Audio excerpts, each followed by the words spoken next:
Bonjour. Alors, dans cette vidéo, on va montrer qu'une fonction définie d'un intervalle i vers un intervalle j, c'est une bijection, c'est-à-dire qu'elle est injective et bijective, puis on va déterminer sa fonction réciproque. Alors, montrons d'abord que f, c'est une application. Ensuite, on va montrer que qu'elle est injective, puis on va montrer qu'elle est surjective. Puis, bien sûr, on va en déduire qu'elle est bijective, puis on va déterminer sa fonction réciproque. Et finalement, on va résoudre l'équation f moins 1 de x est égal à f de x. Voilà notre exercice.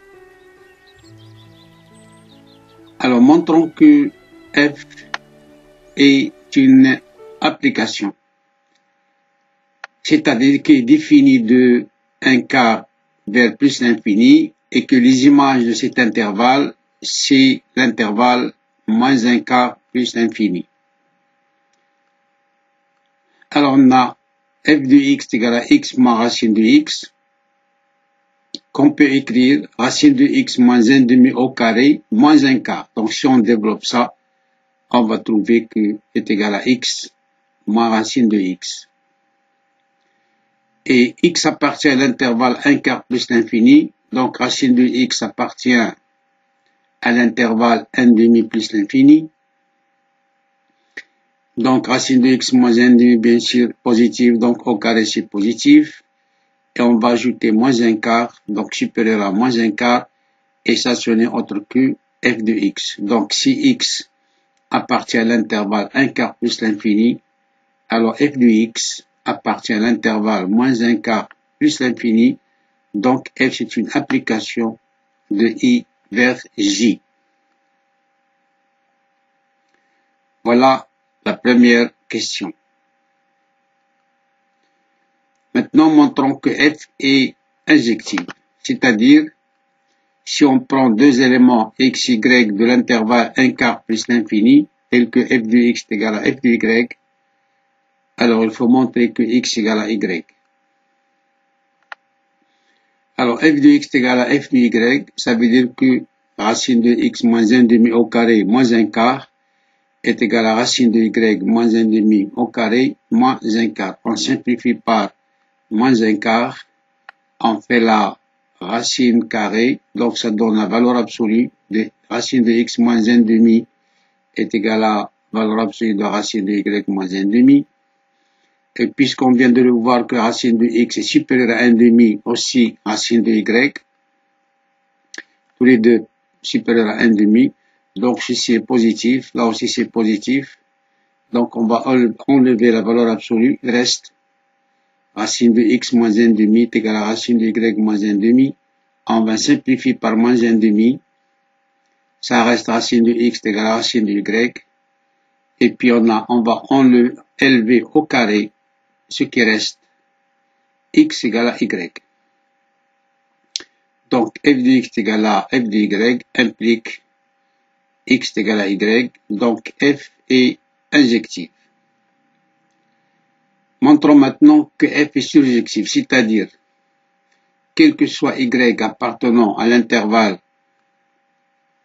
moins 1 quart plus l'infini, l'ensemble d'arrivée, est-ce qu'il existe un élément x appartenant à l'intervalle 1 quart plus l'infini, tel que f de x est égal à y.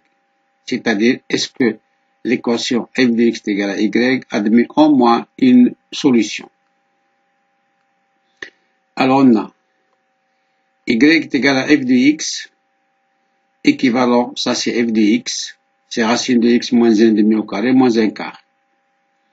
On va faire passer le moins 1 quart à côté de y, donc y plus 1 quart est égal à racine de x moins 1 demi au carré, puis on va faire la racine carrée, et racine de x moins 1 demi, qu'on vient de le voir, elle est positive, donc racine de x moins 1 demi est égal à racine de y plus un quart, on va faire passer le moins 1/2 à droite.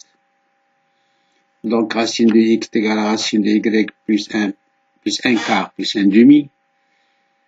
Et on va élever au carré, ce qui donne x est égal à racine de y plus 1 quart plus 1/2, le tout au carré. Donc, il existe au moins une solution x qui est égale à racine de y plus 1 quart plus 1/2, le tout au carré.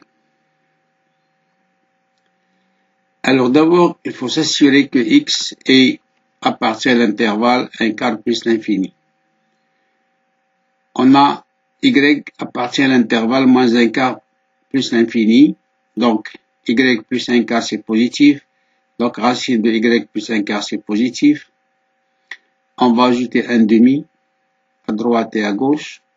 Puis, on va élever au carré, ça au carré et ça au carré. Donc, racine de y plus 1 quart plus 1/2 au carré. Et chiffre est égal à 1 quart. Donc, ça, c'est x. Donc, x appartient à l'intervalle 1 quart plus l'infini. Donc, f est surjectif.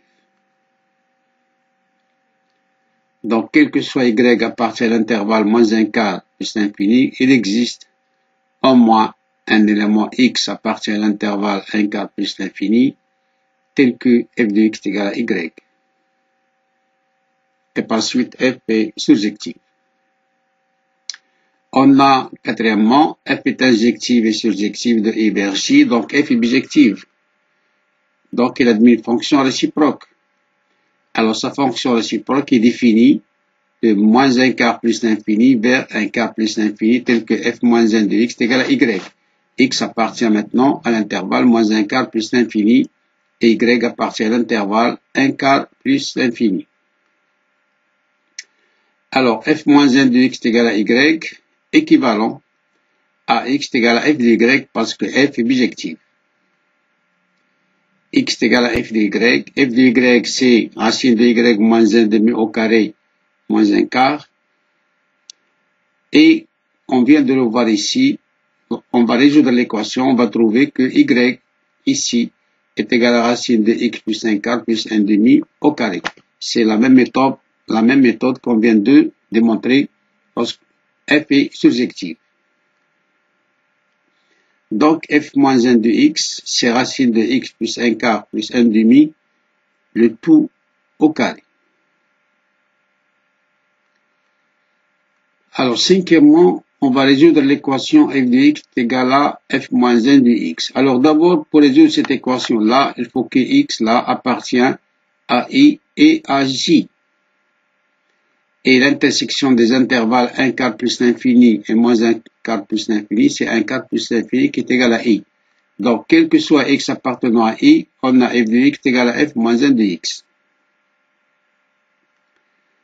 C'est-à-dire x moins racine de x est égal à racine de x plus 1 quart plus 1/2, le tout au carré. On va développer ça, c'est sous la forme de a plus b au carré, donc ça au carré, c'est x plus 1 quart. Plus 1/2 au carré, c'est 1 quart, plus le double produit, 2 fois 1/2 fois racine de x plus 1 quart, c'est-à-dire racine de x plus 1 quart. On va simplifier par x, là. 1 quart plus 1 quart, c'est 2 quarts, c'est-à-dire 1/2. Je vais faire passer le 1/2 à côté de moins racine de x, et je vais factoriser par le moins. Donc, racine de x plus 1 quart est égal à moins racine de x plus 1/2, ce qui est impossible, car ce terme-là est positif et ce terme-là est strictement négatif. C'est-à-dire que l'équation f de x est égale à f moins 1 de x n'avait pas de solution. Donc, la solution, c'est l'ensemble vide. Voilà, terminé l'exercice. Bon courage et à bientôt.